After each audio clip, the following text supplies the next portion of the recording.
Jamal Label, qui est le cofondateur de EasyVista et présentement directeur général, comme invité de la semaine. Donc Jamal Label, bonjour. Bonjour Guy. Alors, comme vous savez, on commence cette petite conversation par votre actualité de la semaine passée ou des semaines passées. Donc, qu'est-ce qui a retenu votre attention plus particulièrement?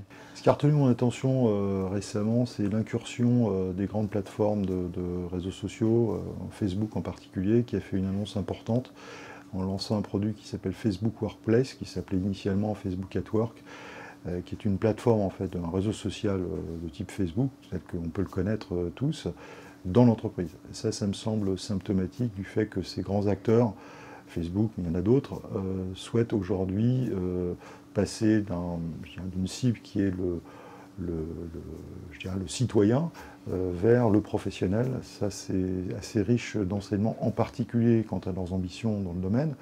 Et deuxièmement, quant aux changements assez profonds qu'on voit aujourd'hui dans les entreprises sur la façon de travailler, la façon d'interagir entre l'entreprise et ses salariés. Alors, connaissant les tiroirs caisses de Facebook, on suppose qu'ils ont quand même quelques ambitions. Et bon, c'est un marché qui existe déjà. Il y avait des spécialistes des réseaux sociaux d'entreprise. Il y a en particulier LinkedIn qui est implanté maintenant, qui a été racheté par Microsoft. Il y a eu le feu vert d'ailleurs qui a été donné pour ce rachat. Donc ça veut dire que c'est à la fois une transformation profonde dans l'entreprise, et puis c'est un marché en tant qu'éditeur qui va être amené à changer beaucoup dans les semaines à venir. Oui, je crois qu'on voit une convergence plus généralement entre ce qu'on appelle le B2C et le B2B, très clairement. Le gros problème de ces plateformes, parce que ce n'est pas nouveau, il existe des plateformes de réseaux sociaux d'entreprise depuis assez longtemps maintenant, c'est que le succès de ces plateformes réside dans l'adoption naturelle par les collaborateurs. Et là-dessus, Facebook a une longueur d'avance, puisque chacun dans sa vie privée, enfin, beaucoup de gens utilisent Facebook, et cette version Workplace, puisque c'est son nom, réside exactement sur la même interface. Donc c'est un outil qui se déploie très vite. On l'a déployé chez EasyVista. En un mois, on avait presque 100% de nos collaborateurs, sans aucune pression de notre part, qui étaient déjà actifs.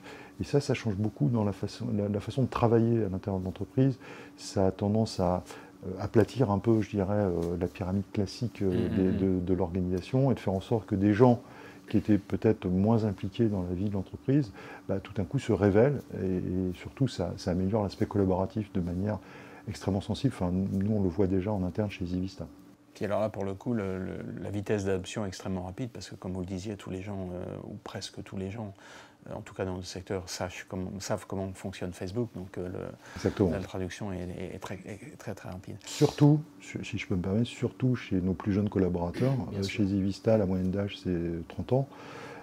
Et on voit là que ces jeunes, ce qu'on appelle les millennials ou les digital natives, peu importe le terme, sont des gens qui recherchent une certaine continuité entre leur vie personnelle et leur vie professionnelle. Et d'ailleurs, les Américains parlent aujourd'hui de business consumer.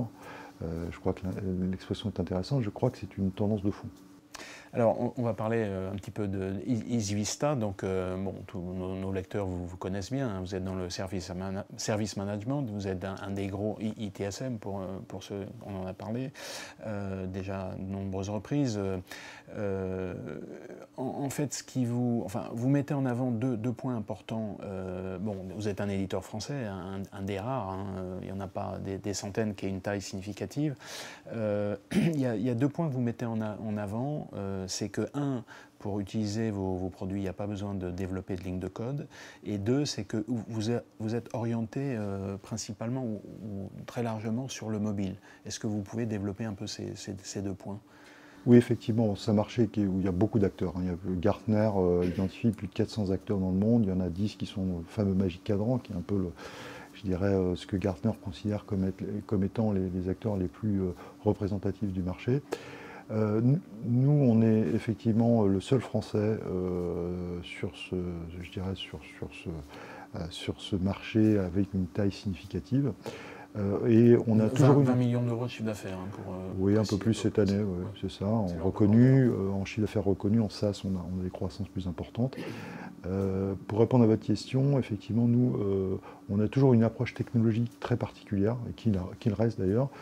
Ce qu'on fait, ça revient à automatiser des process. Quand vous automatisez des process, il faut que l'outil puisse s'adapter à la réalité de l'organisation, d'une organisation qui est. Et là, on va voir des différences. Donc tout l'enjeu, c'est d'être capable d'adapter facilement l'outil à la réalité de l'entreprise. Et là, il y a deux façons de le faire. Soit en codant, ce que font tous nos concurrents, soit en adoptant des technologies différentes qui permettent d'adapter l'outil sans écrire de code et surtout maintenir les customisations qui ont pu être faites dans le temps au fil des upgrades. On a 4 upgrades par an, puisque en SaaS, on fait des upgrades assez fréquents. C'est là l'avantage du SaaS. Voilà, donc ça, c'est un avantage énorme qui se traduit, juste pour terminer sur ce point, par des coûts, je dirais une rapidité de mise en œuvre, une agilité de la solution, et à la fin, un coût total de possession de la solution qui est bien inférieur à celui que peuvent avoir nos concurrents, qui vont nécessiter beaucoup plus de programmation, des maintenances qui sont un peu complexes. Sur l'aspect mobilité, puisque c'était le deuxième aspect de votre question, il est clair qu'aujourd'hui, les gens ne travaillent plus comme ils travaillaient dans le passé, et que le mobile... Il y a qu'à voir dans le métro, dans le train. Hein. Exactement. Et ça, c'est un enjeu important dans le B2B. Donc, on pense, nous, qu'aujourd'hui, en particulier dans ce qu'on fait, à savoir automatiser les process de service entre l'entreprise et ses collaborateurs, de plus en plus de choses passent par la mobilité. Et ça, c'est un défi considérable. La mobilité, ça ne consiste pas à, je dirais, transférer une technologie qui pouvait fonctionner sur des environnements classiques. Il faut revoir absolument, je dirais, toutes les couches technologiques. Et puis, on le sait bien, tout ce qui est interface graphique, etc., sont totalement différents. Vous êtes dans des contextes où vous devez vous adapter à des centaines potentiellement de devices différents. Ça, c'est une très grande complexité qu'on a abordée, nous, il y a 4-5 ans maintenant, en développant une nouvelle plateforme qu'on appelle Service Apps, qui vient se plugger au-dessus de notre solution historique et qui va permettre de développer des micro-apps orientés services, là aussi sans écrire de code. Donc basés principalement sur des widgets, c'est-à-dire des composants métiers qui sont prédéveloppés par nous et que le client va pouvoir assembler très très simplement pour avoir à la fin des applications qui sont totalement consumérisées, puisque là aussi le collaborateur, le fameux business consumer, s'attend à avoir le même niveau de facilité, d'ergonomie que les applications qu'il utilise dans sa vie de tous les jours. Oui, effectivement, vous faisiez l'actualité que vous avez retenue, le fait que Facebook, grand public, devienne un Facebook professionnel, c'est un peu un mouvement général et donc finalement vous épousez un petit peu cette tendance-là d'une certaine manière. Oui, je crois qu'il faut bien prendre en compte la révolution qui est à l'œuvre aujourd'hui, sans doute liée à l'émergence de ces digital natives, ces milléniums, quelle que soit la façon dont on les appelle, et qui s'attendent à travailler de manière très différente. Aujourd'hui, il y a un divorce complet entre l'utilisation du digital dans sa vie privée et l'utilisation du digital dans la vie professionnelle, ou pour des raisons tout à fait légitimes d'ailleurs et compréhensibles. Il y a un problème de sécurité quand même. Voilà, alors il y a des composantes de sécurité, d'interopérabilité qu'il faut prendre en compte, mais au-delà de ça, il y a aujourd'hui un problème, c'est que l'informatique dans les entreprises s'est construite en silo, et il y a une logique derrière ça, et qu'aujourd'hui, l'utilisateur, l'employé dans son entreprise, s'attend à fonctionner exactement comme un consommateur. Quand vous commandez quelque chose sur Amazon, par exemple, vous ne vous dites pas « je vais commander ça aux gens chez Amazon qui font de l'administration des ventes ou de la logistique ». Vous tapez votre besoin, vous avez un catalogue de services, et derrière, il y a tout un process qui se déroule. Dans les entreprises aujourd'hui, vous perdez votre badge. Souvent, dans une organisation d'une certaine taille, l'employé ne sait même pas à qui demander le remplacement de son badge. Bon, c'est un exemple, je pourrais en prendre d'autres. Donc là, il faut avoir ces approches transversales totalement consumérisées. Il faut que ce soit simple, immédiat. Très bien. Alors, vous faisiez référence au cadran magique du Gartner. Effectivement, il y a beaucoup d'acteurs sur ce marché, mais dans le cadran magique, il n'y en a pas tant que ça, 10. Une petite dizaine. Hein. Et sur ce cadran, il y a donc là où tout le monde veut être, c'est en haut à droite. Il y a 2 gros acteurs qui sont BMC et ServiceNow.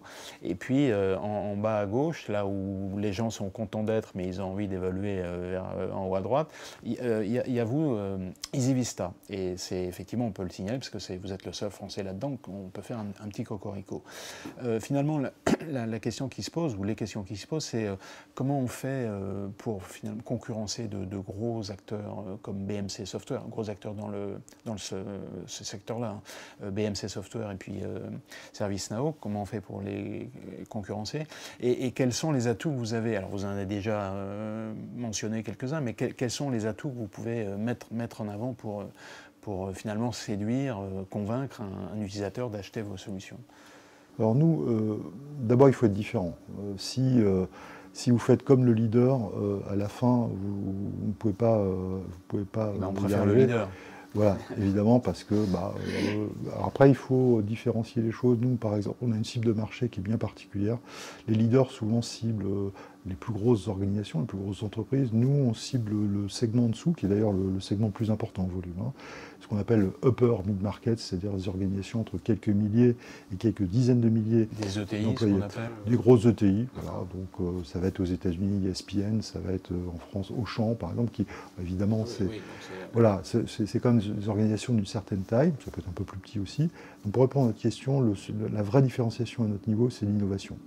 Dans notre domaine, il y a énormément d'innovation. On a abordé l'aspect mobile, qui est une grande innovation. ServiceNow n'est pas une société innovante?